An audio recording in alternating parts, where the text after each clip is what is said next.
गजरा को पवाली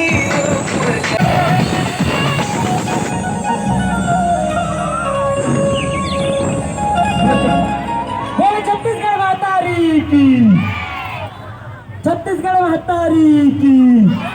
जात पात के करो विदाई,